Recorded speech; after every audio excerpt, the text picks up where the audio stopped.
कि ये पिछले 4 साल से मैं संघर्ष कर रहा हूँ राजस्थान की विधानसभा में कि राजस्थान के बेरोजगारों के साथ अन्याय हो रहा है। राजस्थान के बेरोजगारों को रोजगार नहीं मिल रहा है। कभी पेपर लीक की घटनाओं से पीड़ित है, कभी कोर्ट में विसंगति के कारण भर्तियां फंस जाती हैं। साल, 2 साल, 3 साल, 4 साल, 5 साल उसको पता ही नहीं है कितने साल उसको कोचिंग करनी पड़ेगी। मैंने सरकार से कहा कि हर बार पर्चा लीक होता है, छोटे मोटे किसी को पकड़ के खाना पूर्ति कर रहे हो, तो ये बड़े मगरमच्छ को अंदर डालो सलाखों के पीछे। एक तो ये बात। दूसरी बात, कांस्टेबल की भी भर्ती होती है तो उसको पेपर दिया जाता आईएएस के जैसा। कंप्यूटर शिक्षक की भर्ती होती है, पेपर दिया जाता आईएएस के जैसा। अरे कांस्टेबल गांव का बच्चा जाता है, तो डिफेंस में गांव का बच्चा जाएगा तो वो बेचारा उसको लेवल का पेपर दोगे तो उसको सोल्व करेगा।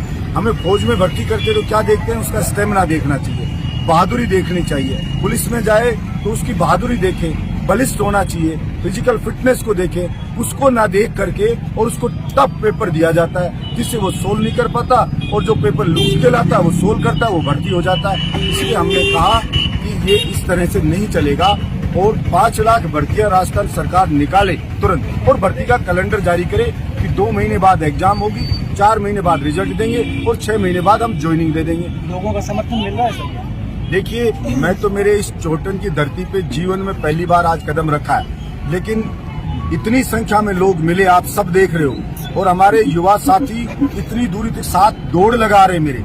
इसका मतलब वो मेरी मांगों का समर्थन कर रहे हैं। ये पीड़ा मैंने विधानसभा में भी कही, अकेले बलजीत यादव की पीड़ा नहीं है, ये राजस्थान के 36 कौम के बेरोजगारों की पीड़ा है। ये राजस्थान की 36 कौम की 8 करोड़ जनता की पीड़ा है। इसको सरकार गंभीरता से ले। हमारे पास पानी वैसे नहीं है, नदियों को जोड़ने की बातें होती हैं लेकिन नदियां नहीं जोड़ी जाती हैं। कहा नितिन गडकरी जी ने हम समंदर का पानी पश्चिमी राजस्थान में नहर से ला देंगे, वो नहीं आया। नर्मदा से हम जोड़ देंगे इंदिरा गांधी के ऐलान को, वो नहीं जुड़ा है। चंबल नदी खतरे के निशान के ऊपर बहती है, 13 जिलों को पानी पिला सकती है, सिंचाई के लिए दे सकती है।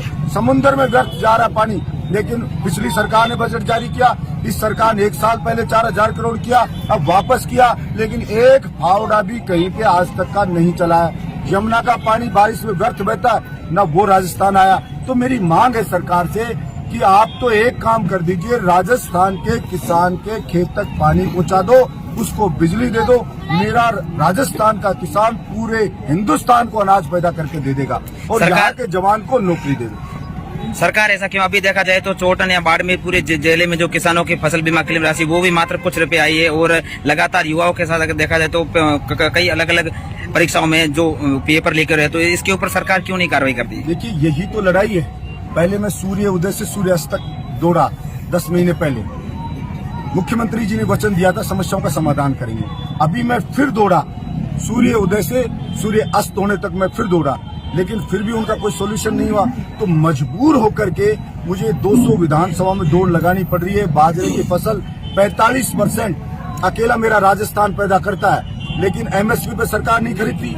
हमारे लगते हुए सीमावर्ती प्रदेश हरियाणा में बाजरा 2400 रुपए एमएसपी के ऊपर खरीदा जा रहा है और राजस्थान का किसान 1200-1300 रुपए में बेचने को मजबूर रहता है। ऐसे प्रत्येक फसल ऐसे ही हो रही है। किसान के साथ लूट मची हुई है, किसान के साथ अन्याय हो रहा है, जवान के साथ अन्याय हो रहा है। और एमएलए की तनख्वाह बढ़ाने की बात हो तो 5 सेकंड के अंदर, 10 सेकंड के अंदर वो बिल पारित हो जाता है, मंजूरी मिल जाती है। लेकिन जब बेरोजगार के हक की बात आए तो वहाँ पे कोई मंजूरी नहीं मिलती है। इसलिए किसान की बात आए तो सब पार्टियों में बढ़ जाते हैं कि मैं इस पार्टी का, सहमति बनती नहीं है और उसका कोई फैसला नहीं हो पाता। यही लड़ाई है हमारी। आपने सर कांग्रेस को समर्थन दिया था, उसको देखिए, मैं आज भी कहा, मैंने 2 साल पहले कहा कि भाई हमें नेतागिरी नहीं करनी।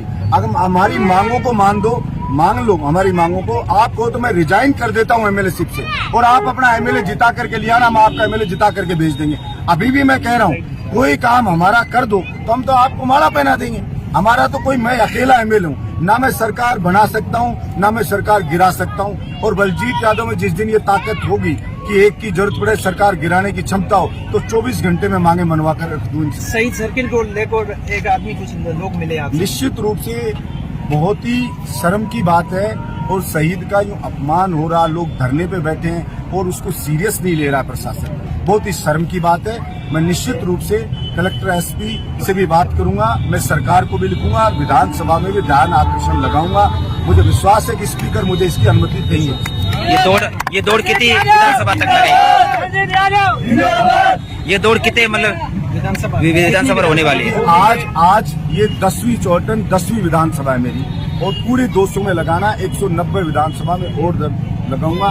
और मुझे पूरा विश्वास है कि सरकार को भी एहसास होगा कि उनका एमएलए मुझे चौहटन में तो कोई चुनाव लड़ना नहीं है, मेरा कोई स्वार्थ नहीं है, लेकिन ये जनता की पीड़ा है। जब वो आपका एमएलए पसीने बहाता हुआ, धूल फाड़ता हुआ सड़कों पे दौड़ रहा है, तो मैं समझता हूँ कभी न कभी तो उनकी आत्मा वो कभी जगेगी, कभी उनको भी एहसास होगा हमारे दर्द का, हमारी मांगों को मानेंगे, ऐसा मुझे विश्वास है। और विश्वास पे दुनिया टिकेगी। Thank you.